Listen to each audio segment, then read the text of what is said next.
his excellence and words of thought. Thank you so much, sir. And I, on behalf of Dakshina Business family and even on my personal behalf, thank his presence and making us a part of this esteemed and prestigious book launch. Thank you so much, sir. Thank you. Just look at that, I think maybe these are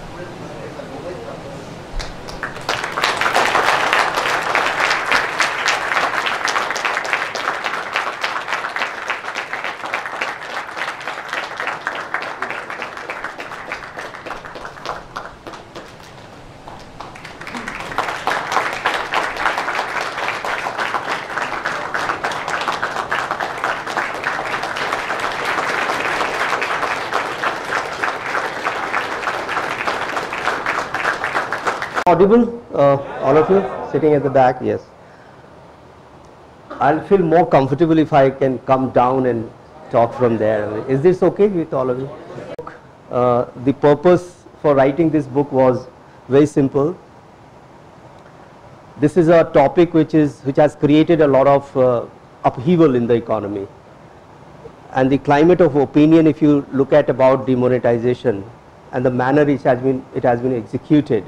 After, when you are looking back and see what has happened in last 1 year, it seems to be divided sharply into two blocks. The one who is for demonetization, so those will say, no, this is good. And then we also have people who speaks deadly against demonetization. They say, no, this is bad. And there is a lot of confusion about certain things which is happening around demonetization. So figures are not very clear. Things are not very clear. The whole purpose is not very clear to a layman like you and me.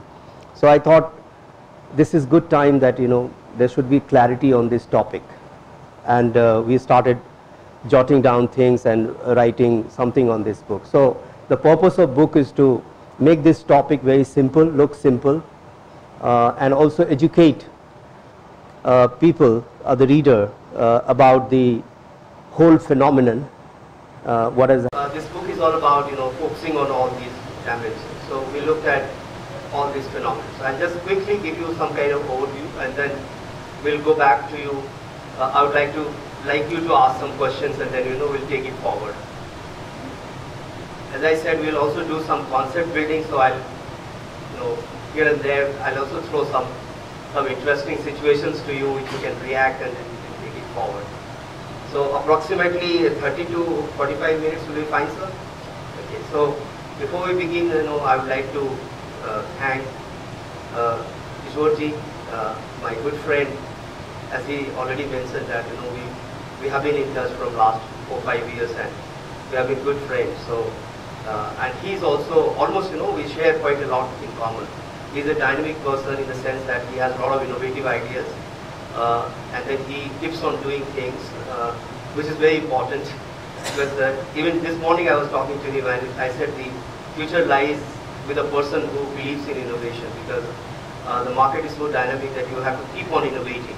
Even as an individual, as a student, if you look at yourself, you have to keep on changing, you have to keep on reinventing, you have to keep on looking at things differently. One thing is not going to be the prescription for all times to come. One thing is not going to help all your problems to solve, get solved. So you have to keep on looking at different options. And when you're looking at different options, innovations, you might fail because that's the order of the day. So if you do 10 things, 5-6 things will fail. It doesn't matter. So even if 1 or 2 succeeds, it's good. So it should not be an argument that we should not do things. So doing things is better than not doing things. So when you start doing things, then it will have its own positive, it will also have negative, it will have criticism. So I'm just quoting this example from the life, and as it happens in the life and the current market scenario, if you look at, this is the best strategy that one can follow, keep on changing. So it's true with the economy, right? So we must prefer economy which keeps on changing, inventing, doing things, in place of the economy which does not actually do anything, right? So if you look at the how the Indian economy has been managed over time, so liberalization started in 1991, and after that it took some kind of pace, and it happened, things happened, started happening. So we had this combination of liberalization, privatization, and globalization. So we did quite a lot on all these three fronts. But there was a kind of, almost like stagnancy that has come to the economy in the sense of policy making. So if you look at the last 30, 40 years, this has been described by many scholars. If you read some research papers of this period, how Indian economy was viewed. They called it policy paralysis. You must have heard about this term. Have you heard about this term, policy paralysis? So a lot of scholars, especially from abroad, they wrote a lot of papers. You can find those papers and read how they have described the Indian economy as being suffering from policy paralysis. So they said, economy is not moving at all. So there are so many things on the table, but we are not taking decisions. Right? I mean, the policy makers are not taking decisions on that. So almost like, 10 to 20 important bills were on the table. Lot of structural reform agenda were on the table, but in terms of taking decisions on that, it was not happening much. So this whole period was called the period of economic paralysis, and this has actually cost the economy a lot. So if you really want to assess the cost of not doing anything and the cost of doing something, you have to make a comparison. So I'm of the opinion particularly, because I believe personally that, doing is better than not doing. Taking decisions is better than not taking decisions. Being clear about certain things is more important than, living in procrastination. So I believe for the economy as well. So I believe that if the economy is doing something, it will have its cost, but, it's better than not doing anything. The cost of not doing anything is bitter. But the cost of doing anything is in terms of, maybe you can count them and you can get over it, and the long-term benefit can be much, much better than, more than what you can perceive it today. So that's one point. So demonetization, in my opinion, is one policy active tool. Activism, it represents policy activism, right? So against policy activism against the policy paralysis period, I'm really happy that this is happening. And then immediately after demonetization, there was GST. So it's a law that never stated that demonetization is going to bring about those things. So government actually put their bet on a couple of things. One, the first one was the black money, because demonetization is considered as a tool to unearth the black. So there are a lot of tools that we use. Black money is also known as the parallel economy. You have heard about that? Parallel economy. So what is parallel economy? Yeah, any of you? What is parallel economy? Yeah, and anything that comes to your mind, yes. An economy which runs parallel to the main economy. Parallel to the main economy. So, I mean, you're right, but it's not making it very clear. Yeah. Economy which is not disclosed, It's not disclosed properly. Very good. And it's there in the economy. Yes. Fantastic. Give a clap in here. Parallel economy is basically the economy that you have. So economy you can assess, you can see, is on the book of account. You can talk about it. What is the size of GDP? You know that. What is the size of money supply? You know that. What is the saving? You know that.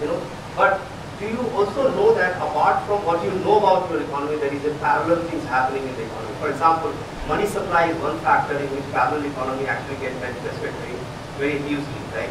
So you have a money supply of particular size, and there is a particular size money which is also running in the economy parallelly, but we don't know about that because it's not brought to the book of account, right? So it's parallelly going. That's the reason why it is called parallel. So what is going to be the impact of this parallel economy? It's going to be very fickle, You plan for, let's say, inflation. So you want to bring down the inflation, you say money supply should be cut down by 5% or 10%, and then it's going to, curb the inflation. So that's your policy. But how about the money supply which is running parallelly in the economy? And if that is very strong and huge, then your whole policy is going to come to a stop, and it's not going to work, right? So parallel economy is the biggest stumbling block in making any effective policy. And most of the policies in India has failed precisely because of the running of the parallel economy, right?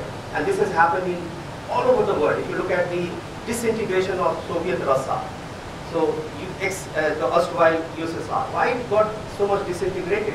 Was it political or was it economic? So if you really go into the detail of it, you will find that it's more of an economic logic what made the Russian Federation to disintegrate so much. Because in Russian Federation, almost 50% supply was made by the cooperatives, because you know the main supplies were made by the cooperatives, which is owned by the government. And almost like 50% was coming from the black side, which the government did not know about that. Because people need goods and services. And if cooperative fails to supply 100% of it, somebody will supply, right? And then the situation was that there is a queue for buying the bread, and the person who is standing at the at the end of the queue is not able to get the bread, because bread gets over, you know, by the time he reaches the counter, right? So therefore, you know, there is a demand for bread, and somebody will come and produce and, you know, supply the bread. So how the people are eating in the economy if 50% supply is there? So there's somebody is supplying, right? So there was a huge build-up of black money over there. And this actually caused a lot of problems, policy failure and all. So your policy failure can be instigated by the presence of black money, and therefore black money is a major issue. Black money is also associated with corruption, right? So when this government came into power, it also talked about corruption. It said, you know, our main motto is to fight corruption. So black money, corruption together. So what could be the best tool to fight it out? So one tool that was tried in the past was also voluntary disclosure scheme, VDS. It's also one tool that India tried, but it didn't succeed much because, you know, of course it brought in a lot of black money to the white money, converted that, but it did not address the problem of corruption. So VDS actually worked, but sans the addressing the problem of corruption. But black money and corruption both have to be tackled together. You cannot isolate them and say, no, we are attacking the black money, we are not tackling the corruption. So by what rate the 500 notes is, or higher denomination, or the 500 notes is getting changed, or 1000 note is getting changed in the economy or changing. So you look at the 500 is actually changing in the range of 70 to 80%. So in general the currency in circulation is changing by 40%, the 500 note circulation is changing by long time in India. What is shell company? Any of you? What is a shell company? Well, if you don't understand shell company, you won't understand demonetization. Yes. Okay. They don't have physical existence, right? Yeah. Okay. They are registered. They are registered. Okay. What do they do? They only for doing. They do money laundering, right? So their job is to, you know, just create different layers of transactions. Yes. And then, you know, convert the white money into black money. Black money into white money. Black money into white money. So their job is to do money laundering. So they are basically, not all shell companies are bad, because, you know, we need shell companies to do these kind of transactions. But what has happened in the economy in the last 20-30 years, if you look at, there is a mushrooming growth of shell company like this. A kind of, you can say, these are the fake companies. They are not producing anything. They are not adding any value to the economy. Right? So if a company is producing X goods or Y goods or X services, Y services, they are adding something to the economy. But shell companies are not adding anything. They are simply doing financial transactions, taking money from here, sending there. You know, they have created that kind of layer, and they are registered, right? So what was this happening? So nobody was taking interest in that. But this whole exercise of demonetization has unearthed them. So it's going to be a huge revolution. So as of now, the figure that you have is about, you know, in the cash, about 18% of undisclosed income that has come to the banking system, right? So about 18%. The best estimation of the black money in the currency circulation is about 20 to 30%. So I mean, we don't have any exact estimation available by any economy or any economist or any official channel, because it's very difficult to assess the volume of black money. But the best estimate says that it's between 20 to 30%. So if 20-30% is the black money in the circulation, in cash circulation, and you have already 18% undetected income back to the banking system, so now every cash which is there with the bank has an address. That's what Finance Minister said, and he is right. Earlier, the cash in the economy did not have an address. So now every cash which is coming back to the banking system has an address. This is almost more than 90% cash is back, but out of that 18% is undetected income. That's number one. Now the under lens, how many accounts are there? That's a huge number. So Jan Dhan accounts, there's a lot of money has been kept over there. So the government has brought or started issuing the notices to them. So what is going to happen in the next 6 months to 1 year? You will see that this 18% will go up to almost like 20 to 30%. So almost the black money will almost get over from the cash segment. That's my estimation. This is what I think going to happen. So probably in 1 year we are not able to see 30%, we are able to see 18%. But in the next 1 year you will see that it's going to go to 20-30%, which will wipe out all the black money from the cash segment, right? Now you can ask the question: the black money is not, cash is not the only source of black money. Of course you are right if you say this. Black money is in the gold because people had the rush to buy gold after demonetization. Then the black money is in the real estate. A lot of black money is in the real estate. Yeah, I mean, then you have to have right kind of laws to tackle those. So for example, Benami Transfer Act is the right on the table and is going to work wonders. And SIT has been created by the government to look into all these major transactions that has happened. The NPAs are under lens, scanning lens. So you can see the multiple effort or the multiple onslaughts that the government is actually making to unearth the black money is worth praising. That's what I think. And it is not that it has not impacted, it has a huge impact that has been done on the economy. That's one side of demonetization. Now another side of demonetization is about formalizing the economy or digital economy that we can. That's what the government said, that is going to increase the digital transactions in the economy. So when we say digital transactions, why do you think that digital transactions are important or needed for the economy? Why is it not that we can do with cash and it's good enough? Any of you? Yeah.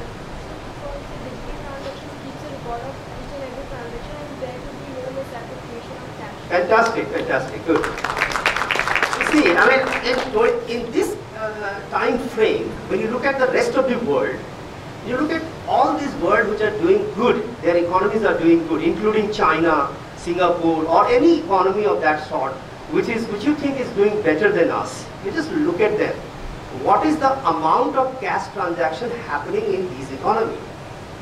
Is almost less than 20%, and 80% is either check, we call it digital transactions, online transactions, card transactions through card, NEFT transactions.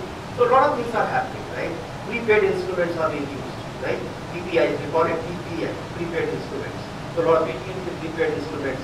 A lot of prepaid instruments are used. So almost like 80%. So less than 20% cash. And what was happening in India?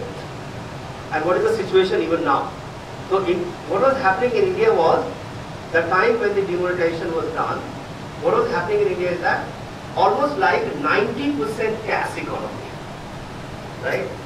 So any kind of estimation you take the official estimation, you take the non-official estimation, it will not be more than 10 to 15%, which is online or non-cash transactions. So do you think that this is the kind of economy we want?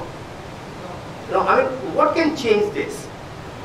If the things have not changed in the last 40 years, then what do you think is going to make this change in 1 year? Or you're going to, do you think that it's going to change in 1 year? No, but if you look at the result in the last 1 year after demonetization, it has actually worked as a vehicle of behavioral change in the economy, right? So it's a complete behavioral change that you can see. Today, you and I talking about, prepaid instruments, we are talking about online transactions. So even people at the grassroots, they have learned how to use it and they are inclined to use it. It's not that they're not. I was talking to some of my friends from bank and I asked them, what is happening at the grassroots? Do you really think that it's changing, the people's behavior is changing? They said earlier people were not talking about all such kind of transactions, but now almost like more than 75% in his rough estimation, those who are coming to bank for transactions, they are talking about NEFT transactions or some other kind of transactions. So NEFT transaction, if you look at in the last 1 year, it has increased from 90 lakh crores to almost like 200 lakh crore. Can you believe that? In 1 year, can you achieve this result by any other tool then demonetization. Then demonetization. I'll say, okay, fine, you know, you're right. But this is, and that's the reason why, without reason, it's not without reason that the World Bank is praising India's economic policy. So yesterday there was a statement by World Bank. They said, you know, India is doing good. Right? So this is called the formalization of the economy. The digital transaction has increased quite a lot. We call it formal economy. We don't need a large chunk of non-formal economy. We need large chunk of formal economy. It's not that the cash is going to be wiped out completely from the economy. It's not going to happen. And it has not happened in any economy of the world. Neither we are looking for that. You know, because there has to be some cash, because cash is something which is so dear to us, right?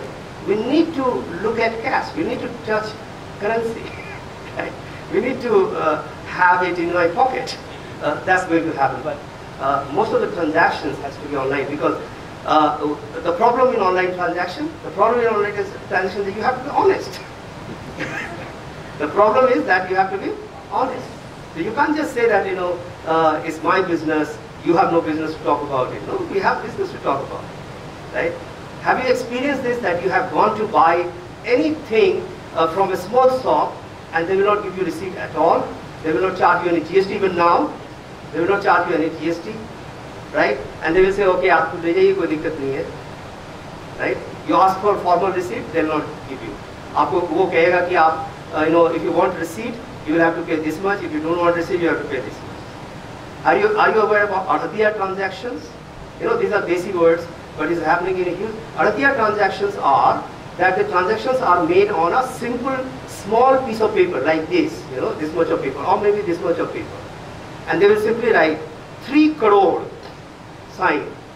And you take this slip to that agent, the agent will take that slip and will give you 3 crores. It's so honest transaction they do. Right? The dishonest transactions are done in such a beautiful, honest way. You can't be sure of any other transactions like this other than Aditya transactions. Right? They're so honest. They'll comply, they will deliver, they'll be on time, there will be no gap in that. Right? So formalization of economy is another achievement that, in my view. And therefore, if the finance minister is saying it was a watershed movement in India, I agree with him. Right? It was a watershed movement in India. So let's talk about now the third aspect of demonetization. So third aspect of demonetization, you know, political jargon was used like it was a kind of, you know, second, you know, surgical strike. Whether it was a surgical strike of second nature or not, I don't know. But yes, it has actually had impact on 2 things. One, it made all these people who were miscreants, they ran out of cash. And when they ran out of cash, there's a lot of things that they were not able to do. Right? And therefore, the figure says that in last 1 year, the stone pelting in Jammu and Kashmir has gone down by 75%. That's a figure. You know, I'm not saying anything from my side. Whether it has really gone down, not gone down, what has happened, I'm not saying. This is a figure which says, you know, 75% down. And then there is a complete wipe out of the counterfeit currency. Counterfeit currency means nakli note, jali note, right? And there was a news that, you know, a lot of factories, so-called factories where the notes were getting printed, got actually, you know, stopped. Right? So it has a huge positive impact on counterfeit currency and maybe terror funding, as we say, right? So that's another big advantage that demonetization brought, though it is not an economic advantage, but it has got its impact, right? So this is third. Now let's talk about the fourth one. The fourth one is that, you know, we quite often talk about the grassroots, impact on the grassroots. Let's talk about the impact on manufacturing, agriculture, or maybe, you know, small business. Yes, there was some difficult time for them because they are attuned to cash transactions, right? And that's the reason why it is reflected in the downfall in the growth rate. But a measure like demonetization is expected to be followed by a slide in the growth rate, right? So if you talk about growth rate anywhere in the world where the demonetization has practiced, so you look at the history of demonetization, which are the countries which have actually implemented it, what happened in those countries after demonetization. Invariably, there was a fall of continuously 1 quarter to 2 quarters in the growth rate is expected. There was nothing unexpected that the growth rate is going to slide down, right? And the worst estimate of the slide given by the the critics of, let's say, critics below that, right? So you have around 5.7% or 6% growth rate, which is likely to climb up by all kind of estimation to 7% once again, right? So this has happened.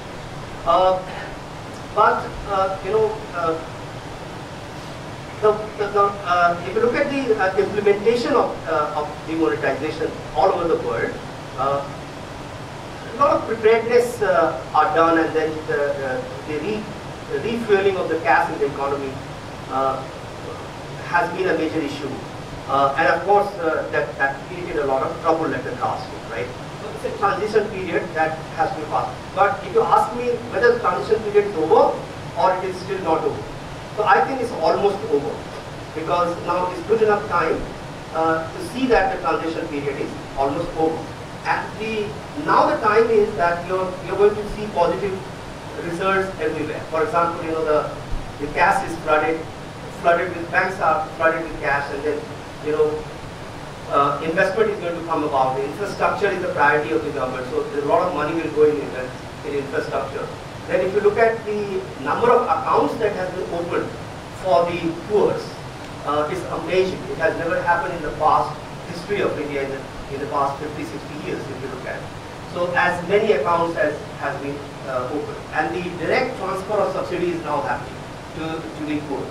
Amazing figure that has come very recently is about employees' provident fund contributions. So if you look at the EPF figure, it's amazingly increased in the last 1 year. So a lot of money is now people are putting, or the employers are putting into welfare schemes which they were not putting earlier for the poor. So for example, there is an agency you have hired, outsource agency, to clean your campus, and they have employed, let's say, 20 staff. Are they paying all those which is required to be paid to their employees? Earlier they were not, because they were not so much accountable. But now the rules have become so transparent and it's so accountable that they have started paying all the dues to them. And therefore, it's not surprising that the EPF figure had jumped like anything, right? So I don't have the exact figure, remember, but you can check that. It had jumped like anything. And therefore, if you look at the top 20% income holder and the bottom 20% income holder in our economy, the difference between them is likely to go down in the times to come. So the moment you see after a year and they calculate the inequality, I'm pretty sure that you're going to have a scenario where the inequality will be reduced in the economy, because very naturally you can see that there is a trimming on the upper side and there is a boosting on the lower side, because direct transfer of benefits, EPF contribution is increasing, people are started getting their dues, right? They are coming to the formal economy, and therefore the income in the hands of poor are going to increase, while the black money concentration at the top has been reduced, and then you see the gap between the 20% up and the 20% down is going to go down. So this is one thing that nobody talked about. Neither the government officials are talking about, nor the critic of demonetization is talking about. But in my opinion, if you calculate this figure after a year, it's not surprising that it's going to go down in India, right? Then the lot of other reforms which is undertaken by the government around this is also helping the country, because a lot of bureaucracy has been trimmed down, and ease of doing business report, if you look at it. This is for the first time that India has improved 30 places. Have you read the ease of doing business report? Okay, very recently it has come by World Bank, actually publishes ease of doing business report. You should see that. Have a look at that. So it has got 10 parameters, and if you look at all these 10 parameters on which ease of doing business is calculated, so out of these 10 parameters, almost like 6 parameters India has improved. The overall improvement is about 30 points. So it has improved from 130 to 100 ranking, right? And the World Bank also calculates one something called the distance to frontier figure. So you should know that as a student. It's called DTF factor. So distance to frontier factor. So what it says is that, for example, tax compliance is one factor. And then what is the best practice in this? Starting a business. So what is the best practice available all over the world? So in starting the business, so they will take the best practice and then they will compare it with what is happening in your country. So what is your distance with the frontier? Frontier means the best practice in that particular category. So the difference, we are very close to the best practices. And DTF factor has also closed down quite considerably. And a lot of factors, you can see that DTF factor is more than 80%. So this means we are closer to the best practices of the world, almost about 80%. So it's just a gap of 20% with the best practice in the world, right? Yes, of course, there are a lot of areas where we need improvement. But if you look at this result, the result itself is amazing in the sense that it has never happened in the past. So you have to look at the grassroots reality. You look at the kind of economy we have been able to bring forth, and then see these changes from that light. You don't compare it what is happening in New Zealand, what is happening in US. Compare it to what has happened in India 20 years back, what has happened in India 30 years back, and where have we reached? And what has happened in last 1 year or 2 years, what kind of changes are happening. So this is not to say that, everything is rosy and things are going 100% fine. So all you have to do is to build upon it. And the results are not going to be, it's not a magic wand that, just did demonetization, everything is solved. It's not going to happen like that. But yes, we are on the right track. It's not that we are not on the right track. Things are happening, and I'm pretty happy that things are happening.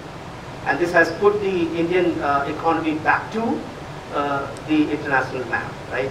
The last thing I'll talk about is about prices, inflation, right? So it has got a huge impact over there. So once the WPI is going down or CPI is going down, then there is a possibility of reducing the interest rate by the banks, right?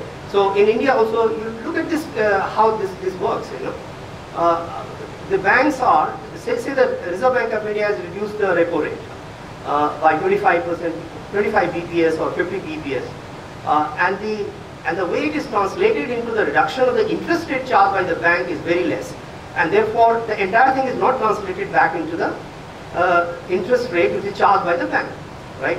So the RBI is giving you the opportunity to reduce the rate, but the bank is not reducing the rate. So banks were asked, why you are not reducing the rate, why there is a gap between these two?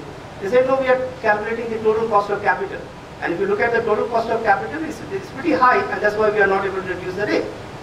Now the government is saying, don't look at the total cost of capital. What has happened to your capital in the last 50 years is none of our concern. What is happening to your capital today is our concern. So look at the marginal cost of capital, not the total cost of capital. So the marginal cost of capital is that if the bank is borrowing the capital and making some addition to the existing capital stock, so what is the cost of acquiring the additional funds? So look at that. And there should be a benchmark rate. So there is no benchmark rate in India. So now the government is saying that repo rate should be the benchmark rate. For example, the LIBOR rate is the benchmark rate in London. LIBOR is London Inter-Operative Rate, right? LI, Bank Operative Rate, right? Something of this sort, LIBOR, LIBOR. So when one bank actually transacts with the other bank, there is a rate which is fixed.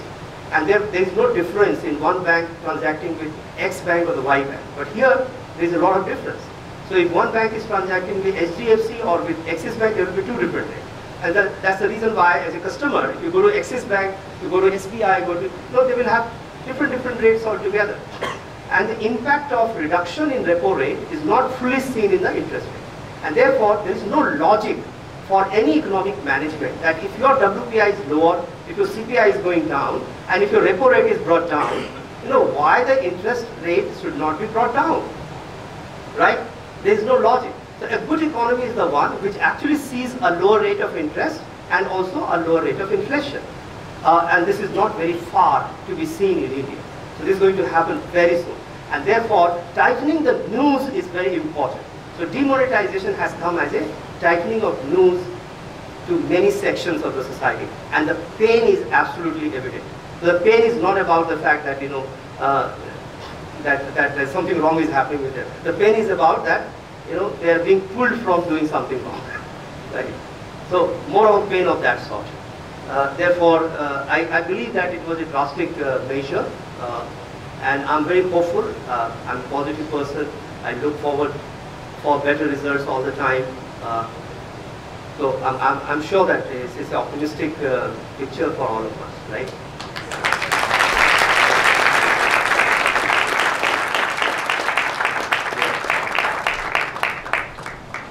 Any question from your side, then we can talk about that. Please. So being positive about anything that happened in our country for good is good. But being a critic also is good, that we should challenge them by you need to prove yourself good. So, like you said that United Nations, World Bank has said that India is really, doing really good. So maybe it's they don't want us to grow. They want us to miss something that we are not seeing, that this sort of thing may happen which will harm our economy in future. We may miss that, and they want us to miss that. That's why they are saying, yeah, you are good, so that we'll look over or we'll not look into that matter. They may have a hidden motive of this, and we all know United Nations have a great hand over World Bank. So it may be one of their motives. Fine. I mean, if this is your interpretation, it may be right. I'm not against what you have said. You said that critique is important. Yeah, whose critique is important? Because unless you have critique, you don't grow better. So your holistic growth happens when you have the critique and people are able to express several opinions. Of course, let there be debate, no doubt on that. But what World Bank has said, and if you're saying that World Bank has been sold by or has been purchased by India, and it's United States interest that the World Bank is actually expressing, why this criticism did not come when World Bank was doing a lot of favor to India some 20 years back or 10 years back, or a lot of things that has the World Bank done in the past. When the World Bank was saying that India is not doing good around 1991 or even in 2000, World Bank said that India was not doing good. We never said that the World Bank has been purchased. But now when World Bank is saying that India is doing good, we are saying that World Bank has been purchased. I mean, I don't understand this kind of logic. The point is that we cannot question an international institution as credible as World Bank, which has representative of all the world economy in the world, just by rejecting the fact that they have been bought. It cannot so happen, right? So if they do not see things improving at the grassroots, they do not have figure to support the improvement, they will never say that, right? So you're saying that the ease of doing business is a purchased report. How can it be? How can it happen? I don't understand that. If this is possible, then I don't know, because I don't have the information. But yes, critique is always welcome. You're free to express your opinion. You're free to say, give the other side of the story. That's very important for us to have the other side of the story.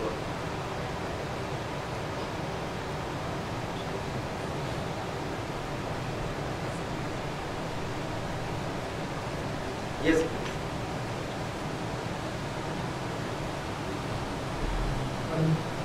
So here we are talking about economic growth, right? So as each and everyone sitting here knows that 80 to 90% of decisions taken by government is something which decides the economic growth, right? But still here, after knowing that demonetization, doing something is better than doing nothing, right? So this government is at least doing something, but still the opposition is opposing for the same. Recently on 8th November, they are celebrating the Black Day. The leaders of the opposition are Mayawati, Mrs. Mayawati, Gandhi family, Mulayam Singh and all, right?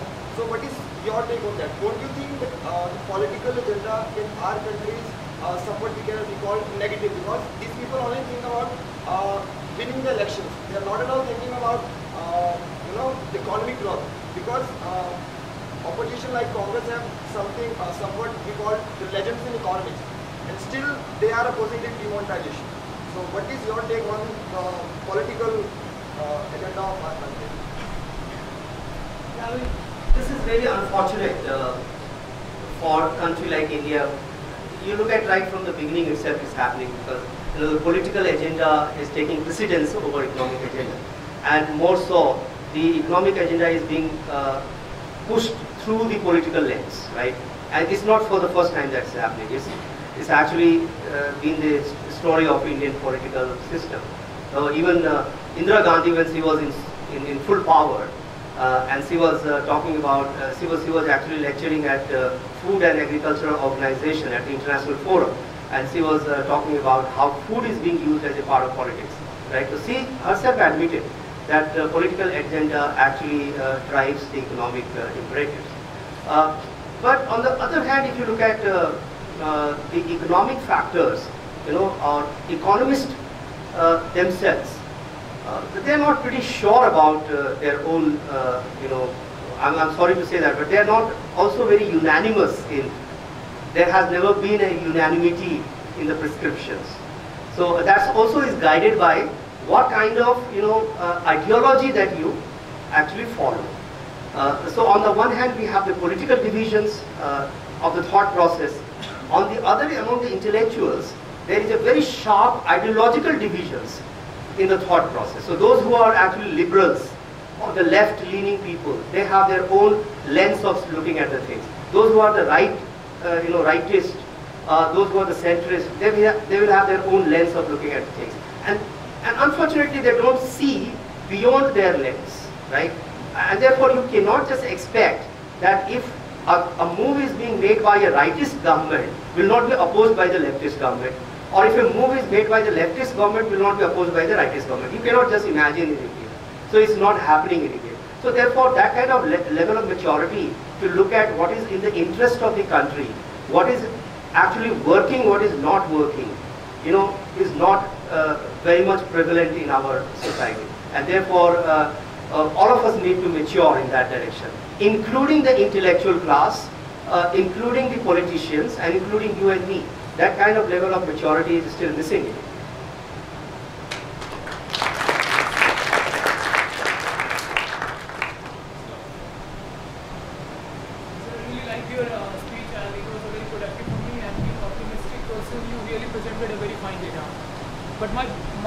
I have something to say that the thing is that first you mentioned about the terrorist attack. After 8th November, we witnessed 3 terrorist attacks in Jammu and Kashmir. Uri was one of them, Pathankot was one of them, right? So we didn't see any kind of a reduction in terror attack. Again, Kashmir is again in unrest. Second is to print the new note, the government has spent somewhere around 7,000 crore to print the new currency. And again your GDP growth rate dipped to 6%, 6.7%. It again cost India too much. So why this, to achieve a small target, you spent lots of money to achieve this small target. Why it all happened? Might be happening, it might have been done in some other way. Okay, all right. So I understand your point, but there are two aspects to it. There are two aspects that you have raised. One is the achievements have been not very much in comparison to the cost. I don't agree to that because that's the reason why I made all these points one by one, and I gave you my analysis. Maybe you have a different perspective. You can differ with me, but in my opinion, if you look at the black money, a lot of work has been done. I gave you the idea that demonetization actually attacks the black money in the cash segment. It does not actually addresses the black money in gold or in real estate, because you have to have different instruments to tackle that. And the government has come up with not only one instrument, demonetization, it is actually coming up with several instruments, like SIT has been made by the government, the Benami Transfer Act is being passed. So a lot of things are happening on the other side also. And therefore, if you look at the black money in the cash segment, 18% as I told you, the official figure is that 18% has been detected. So undetected income is about 18%. Undeclared and undetected incomes are about 18% that has come back. So in the total cash, if you have 18% already detected, so the rough estimation is about 20 to 25%, in the range of that. So you have to go about 5 to 6% or 10% maximum, which is available in the cash segment, which is very much going to come forth because the number of cell companies, the number of accounts which is under scanning, that you will see the result in next 6 months and 1 year, right? So, in my opinion, the demonetization in the next 6 months or 1 year is going to wipe out all the black money in the cash segment. And the other measures which is actually adopted along with this is going to be the best foot forward for India. Never in the history of India or economic history of India that these kind of consolidated measures were taken to tackle the black. And that's why I said doing something is better than doing nothing. So you have a consolidated, and if you at all have some kind of hope that the black money will be tackled, it's here and it's now, right? And that's why, looking at the cost of implementing, I'm not bothered about that. Okay, again, one fact is that RBI came up with the data that all demonetized notes are back with the RBI. So what this is all about? What this data is all about? He says that we demonetized somewhere around 14.44 lakhs, and among in those 15.44 lakhs, 15.28 lakhs notes are back with RBI. So what this is more than 90%. See, when the cash is back to the economy, does not mean that the entire cash is white cash, right? So if the cash is deposited in Jan Dhan account, you have to check, you have to verify, you have to investigate whether this cash is really doubtful or not doubtful. That process is going on. That's why so many accounts have been, being scanned.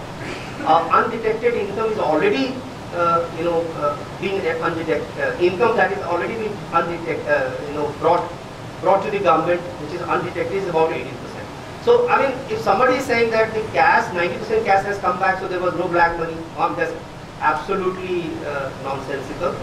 When the money is back, people will deposit money somewhere or the other. It does not mean that the whole money that you have deposited, the moment you deposit, becomes white. It doesn't happen that way. The investigation is still going on. So that is the point I'm trying to make.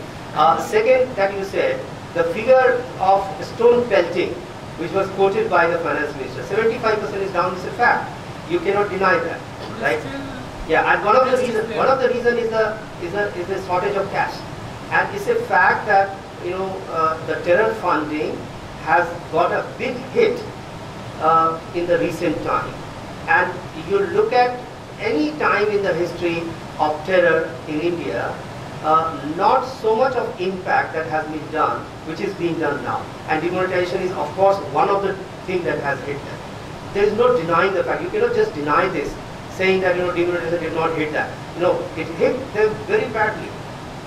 Attack will continue because that's going to be a larger issue, and unless the entire issue of terrorism is solved, you cannot expect that there's going to be a zero attack. You cannot just say that. So attack will keep on happening, but what is that we are doing today is the best foot forward and the best kind of measures that we can see in place. That's what I'm saying.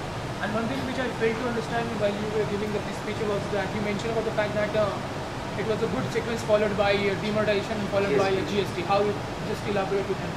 All right. So I mean that's what economists say that even World Bank has accepted, and many economists have written about it. They said that demonetization followed by GST was the right sequencing.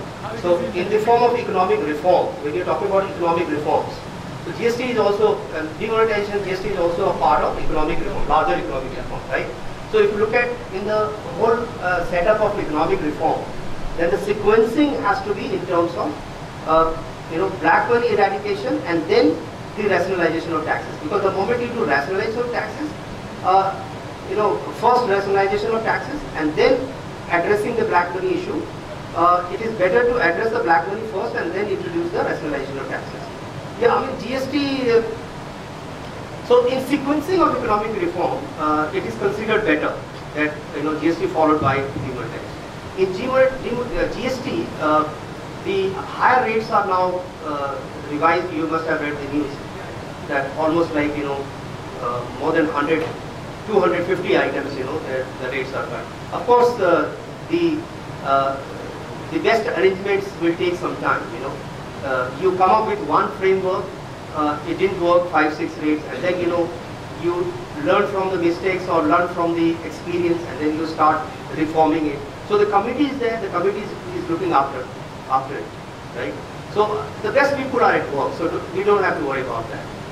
So the GST will be implemented in the best possible form, and all over the world, if you look at, is going to compare, our economy will become comparable with the rest of the world, right? Because when we have GST in place, and then doing business will become very, very easy in times to come. So these are the long-term reforms, these are not the short-term reforms. So anybody who is actually looking at these two things like, demonetization and GST, and then quick results, you have done it today and there is no result tomorrow, and that means it failed. I mean, I don't think this is the manner in which these two phenomena should be seen, right? So those who are looking at from the critical angle should also give us some kind of estimation what is going to happen in the next 5 years, right? Because these are long-term reforms, these are never short-term reforms.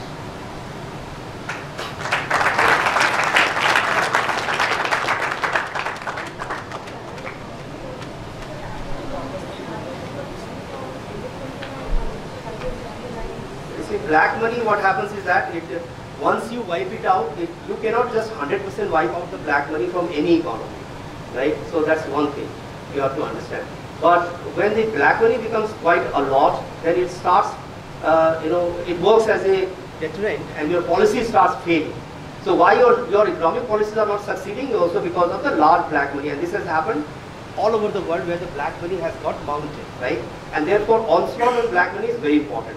Secondly, the black money actually works against the poor, because black money is concentrated in the hands of rich people.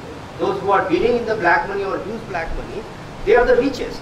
They are the one who is living a lavish life, all kinds of, facilities are there with them. So it's actually anti-poor. Black money stacking is anti-poor. So any policy, whatever is the cost of that policy, and if it designed to attack the black money, whether it is going to unearth 100% black money or not, irrespective of that fact, is to be accepted and is to be praised, because this is one pro-poor measure that I can see. Any onslaught on the black money is a pro-poor measure. And as I told you, you just calculate the Gini coefficient, that is the Lorentz coefficient for inequality after a year, and I'm pretty sure that it's going to reduce. It's going to go down.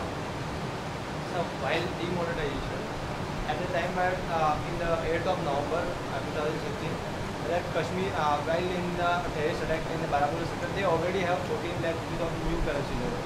And if we think about that, first of all, they are doing traditional crime, and now they are doing systematically crime. Like if you talk about the FDI comes from Mauritius, the highest FDI comes from Mauritius. Yeah, tax revenue.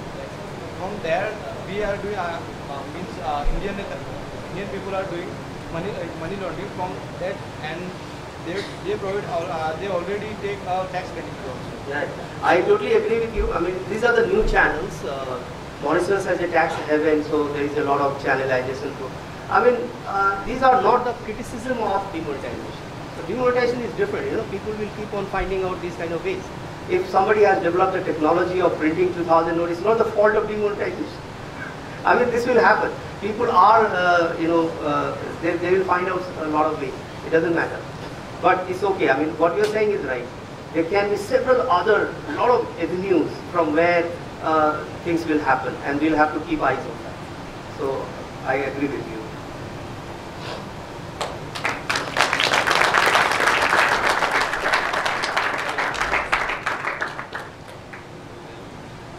Yes, all right.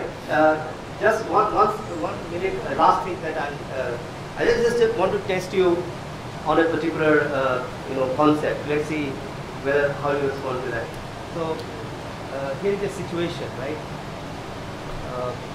And then you have to react. There is a layman. What it means is the rate of rise in prices that has gone down by 2%. It's not the prices that has gone down by 2%. You understand that? That's the concept of inflation. So if you don't know the concept of inflation, you cannot answer this question. Right? Got that point? Alright, thank you so much for being with me all.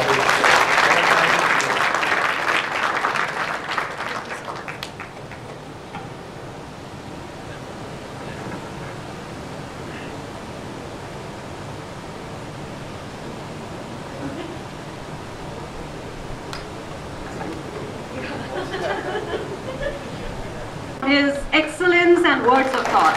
Thank you so much, sir. And I, on behalf of Takshila Business family and even on my personal behalf, thank his presence and making us a part of this esteemed and prestigious book launch. Thank you so much, sir. Thank you.